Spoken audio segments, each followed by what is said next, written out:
Welcome to Controls 101. In this video, we're going to teach you how to fill out the time cards and log sheets. So let's ask the question, why do we time our competitors? Rally is a competition based on accurately traveling between racing segments, upon which the shortest time to traverse these segments defines the winners of those segments. The total time to traverse the racing segments, called stages, plus any accrued errors transiting between them is a competitor's total score.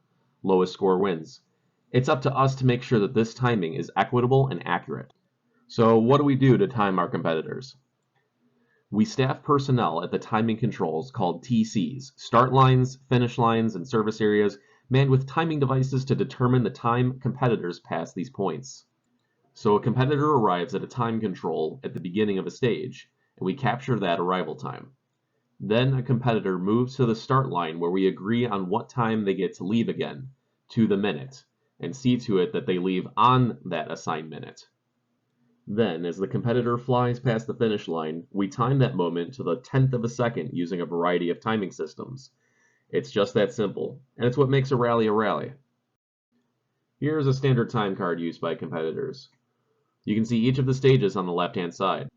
As a control worker, you will add new information to the time cards from left to right. Starting on the left is the time control and the ideal start, which are added by the arrival time control worker. Ideal start is calculated by adding no less than 3 minutes to the arrival time. The competitor then transits to the start line, where the sequence number and actual start time are recorded. The sequence number is a simple count of the order in which a car enters the stage. Once the car passes the flying finish, the finish time is measured as well as a sequence number. The sequence number indicates in what order the car has finished the stage. All this timing information will be scored later by officials. Each control point worker has a control log. These logs must be filled in with the exact same time that was entered onto the competitor's time card. For the arrival time control log, we enter cars into the log with the car's number, the time they checked in, plus the ideal start time. Here's a look at the start line control log. We enter cars into the log with the car number, actual start time, and their sequence number. If any errors are made, simply put your initials next to the correction on both the time card and the log sheet. Over at the finish time control, we record the car number, finish time down to the 10th of a second, and their sequence number. If you are working a national level event, you may be using the RALLYSAFE system. This is a satellite positioning and communication system that primarily helps with incident response. Time control workers are responsible for programming these with identical arrival and start times as recorded on the paper time card. The yellow sign indicates the start of the control zone and gives the arriving competitors a place to organize in the minute or so before they are due at the time control. They drive into the control zone a few seconds after the top of the minute they are due and drive up to the TC personnel. When the co-driver hands the time card to the worker, that is the minute they have arrived at the time control. Let's take a closer look. Oh. The arrival time control worker logs the car number as 127, the arrival time is 1414, and adds 3 minutes for an ideal start time of 1417. The time card is then handed back to the co-driver for their approval. Thanks, sir. It look good? It looks good. You better look at it. If any editing is necessary on the time card, put your initials near the correction and make a note on the log sheet about what you edited. The competitor then pulls up to the start line. A best practice is to hold out a clipboard so that the driver pulls up to the correct worker. The control worker should also try to stop each car in the exact same spot. The control worker takes the time card and logs the sequence number and actual start time. In this example, the ideal start time and actual start time differ by 1 minute.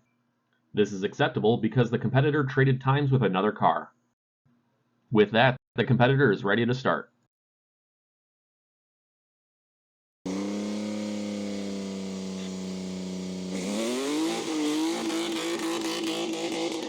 For safety reasons, if a competitor is having an issue with the car, they must pull beyond the end control zone sign. Be sure to make a note of this in the log sheet.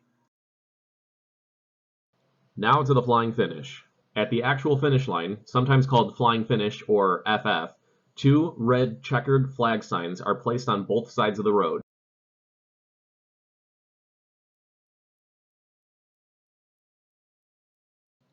Usually, the organizers will outfit this position with a TimeWise, Alpha, or other such clock for this purpose.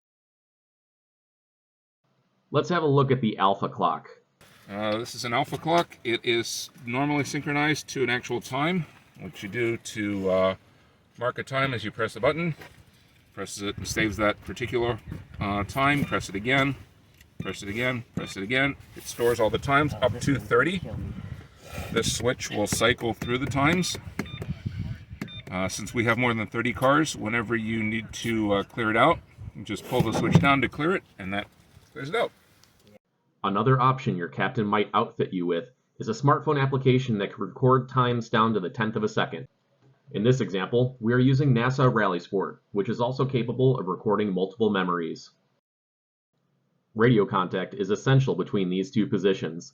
This is normally done with what are commonly called FRS radios, readily available short-range radios supplied by the organizers. Your captain might prefer to use the radio to indicate the moment the car crosses the finish line. With everybody in place, the flying finish alerts over the FRS radio with the phrase, "Car coming."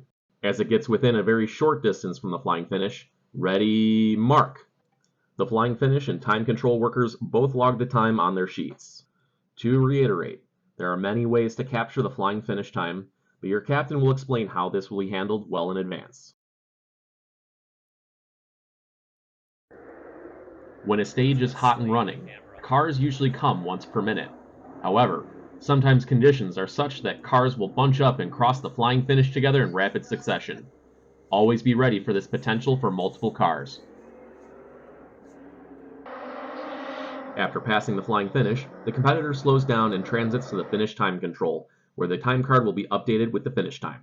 As stated previously, the finish time will have been captured with an Alpha clock, smartphone app, FRS radio, or RALLYSAFE. The time card is then handed to the finish time control workers. In this example, we see yet another option with RALLYSAFE. If you are equipped with RALLYSAFE, simply copy down this information.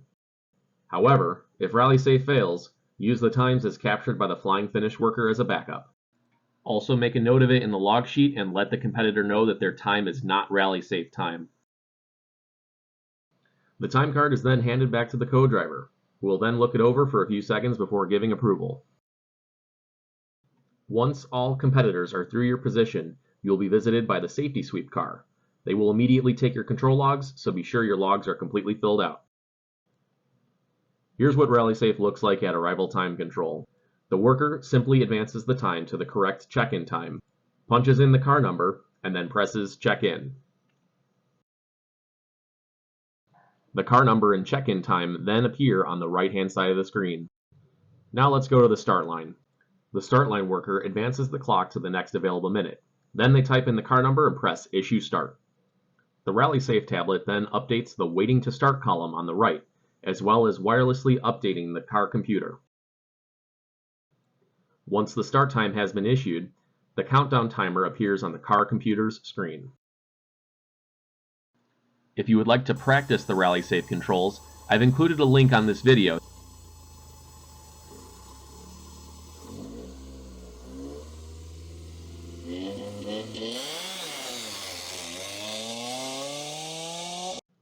Let's look at what happens when you have the first car on stage.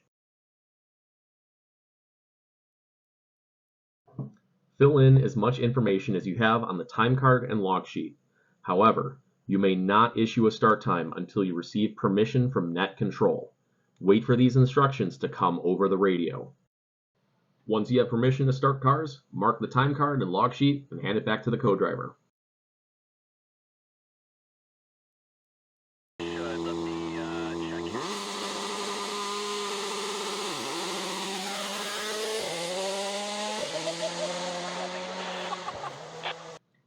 Remember, first you get good, then you get fast, then you get good and fast.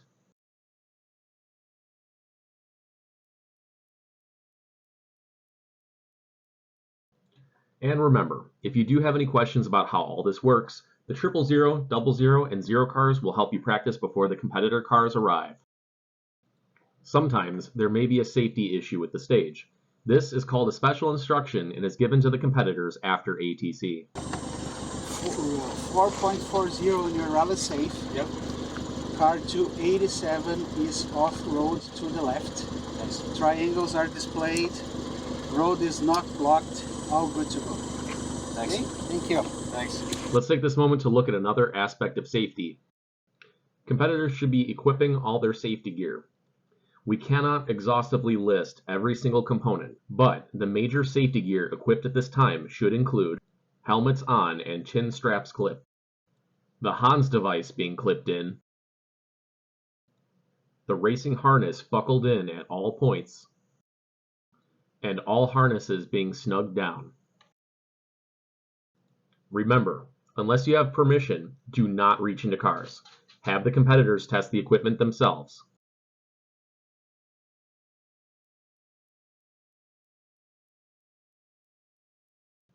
When the green light vehicle passes your location, this means that the road is again open to the public. This concludes the Controls 101 video.